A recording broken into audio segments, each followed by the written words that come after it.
Hello, fellow Sublime Text fanatics. Odat Nerd here. Welcome to the devlog for November day 4? Day 4. It's only 4 days into the month, and I still can't remember what day it is. So, what actually happened between the devlog last night and the devlog today? Tons of things. Not all of them November related, though. I mean, I successfully negotiated getting a package out of Purelator after a couple of days of them pretending that they were coming to visit me, even though right there behind that window, right there behind the camera, I should say, there's a window and it looks out on the front of the building. So unless the Purelator man delivers in an invisible truck, he didn't visit me. But that's all in the past. It's that time of year. What do we actually do Devember related? Well, the focus today was, of course, on network code and getting all of that stuff up and running. And to that end, with the free time that I had available today, which isn't as much as I could have because of various other real life world tasks that were taking place, I did research into various mechanisms in Python for thread synchronization and things like that. Now, this is very similar to the research I did prior to Devember on looking into the thread AP, the socket API, I should say, in Python, because I'm familiar with socket programming in general and the calls that you use, but Python being the language that it is, I wanted to see if it had what its take on it was to see how it aligned with the knowledge that I have. And similarly, I'm pretty conversant with multi-threaded programming and the various tools you might use like locks and semaphores and things like that. But how do the systems that I'm used to relate to how they work in Python? So I spent some time researching that, ostensibly because we want a mechanism whereby the network thread running in the background, doing all of its fancy little network tasks, can have some sort of semaphore type operation, not a literal semaphore, but basically, like a message pass to allow the main thread to say, "Hey, you network thread, we don't need any more networking. You go away now."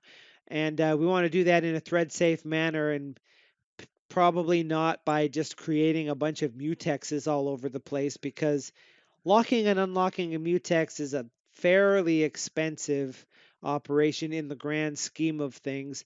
I mean, in my day job, all of the software that we write is uh, for our main stuff that me and my coworker work on is very heavily threaded. It's a system of tasks that all need to intercommunicate with each other. So we have a networked IPC mechanism that allows different computers in different locations to talk to each other as fast as possible with a custom protocol. So every task in our system just automatically has some ridiculous number of threads, like a network send thread, a network receive thread, a message dispatching thread. It's through the roof, and that's just for the base system. And there are limits to how many context switches you can do in a high-speed operation. Don't think that really applies to a build system, but nevertheless. So I investigated that and came up with, I think, the good way to signal that. And that's what happened before the November video started. And then once we actually started streaming, we jumped in and actually started implementing those classes that I had laid out a couple of days before. And we managed to implement the connection manager class more or less every method that's currently in there. We know there's probably going to be more that need to be added, but as far as its contract is concerned, for being able to start up, shut down, tell the thread to quit, and create a connection by telling it to connect to something and find existing connections.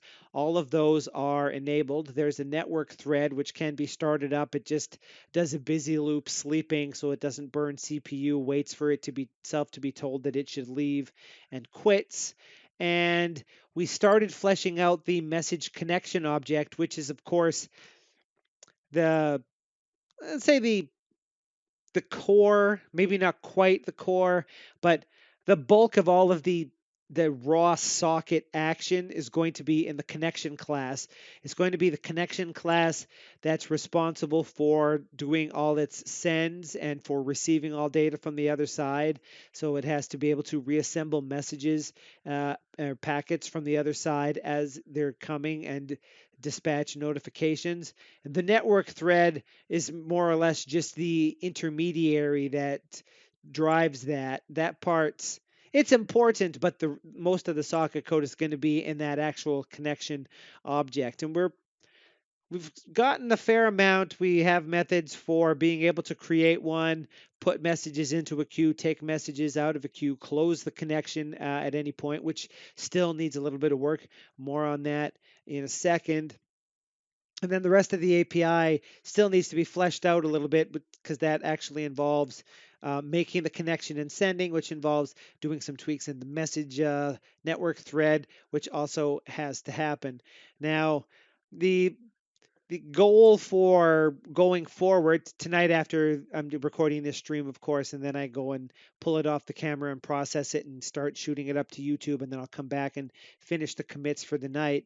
Um, is to research a couple of things. One is we want to be able to close a connection explicitly, which requires it to take itself out of the connection list, which is going to require an extra method in the connection manager that will allow it to remove a specific explicit connection. And that is something that's probably fairly simple to do. Um, and other things to research there are in the destructor, as I'm calling it. I don't know if that's really the destructor per se, the del protected, underscore underscore del. I call that the destructor, the thing that gets called when the object is going away. Is it safe to call instance methods in there? I mean, it seems to. I need to do more research because we want the socket's going to explicitly close itself, but we want to gracefully put it into shutdown of reading and writing before we close it so that the rest of the socket buffers play out and people on the other end are happy. I mean, so many socket developers have not called shutdown over the years that a lot of systems, you know, have they're they have weird hacks in place and stuff like that to get around the fact that things might get stuck in TCP wait forever otherwise because no one's specifically telling that it needs to time out. I like to do things the right way, if you will. I don't want to duplicate code there, so I want to know if that's safe. I assume that it is. Um, and I guess that's pretty much it. I still have a pretty good handle on how I want to proceed with the rest of the stuff, and we'll see how well my idea for how it works in my head is going to play out when we actually try to implement it. But that's something to be worrying about tomorrow on November Day 5, I guess, because today is November Day 4. And got a pretty good amount of work done. I think probably another day or two, barring really weird bugs, which are always possible when you're working with threads.